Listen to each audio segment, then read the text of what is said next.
We need to do more to stop wrong-uns in the education system warping young minds with trans nonsense, trampling all over parental rights and putting young children at risk to fulfil their progressive woke agenda. For years now, teachers have felt the need to tell kids that they might have been born into the wrong body.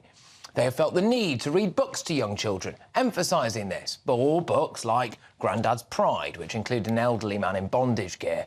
Schools felt the need to sack teachers for refusing to play along with a child's desire to be known by a different name, gender, or their wish to be allowed into a different changing room. Teachers like Kevin Lister from Oxford, who had an 18-year unblemished record, trashed when he was turfed out for gross misconduct. His crime? Wanting to make sure that a child who suddenly wanted to socially transition had parental support. Or one case in Nottingham where the now ex-teacher said teachers are being bullied not to question trans-affirming policies when evidence shows that the actual result of the approach is to put the welfare of children at serious risk. In fact, the one thing teachers and schools didn't feel the need to do was tell parents about their child wanting to socially transition. Conceivably, parents would turn up to a parents' evening and found out that Samuel was now Samantha and had been changing with the girls before netball practice for the last 6 months. Oh, and talking of sports, schools and colleges have not felt the need to protect girls from blokes turning up and beating them, sometimes literally.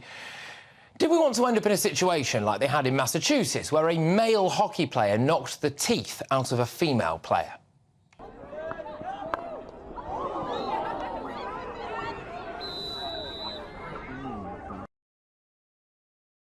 Well, today has seen a giant leap in the right direction. The government has published non-statutory guidance for gender-questioning children. What does this really mean?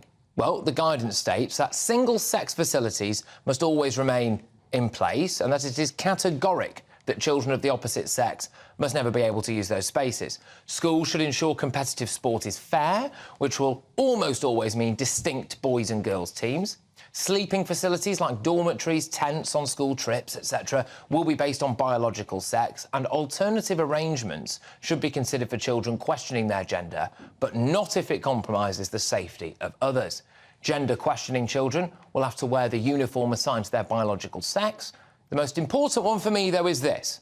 Schools should fully consult parents every step of the way. But I don't think it goes far enough. It's just guidance, and teachers are threatening to simply ignore it. This needs to be made into a cast-iron law to ensure that children are protected. I'm not surprised that so many people on the left are kicking off about this.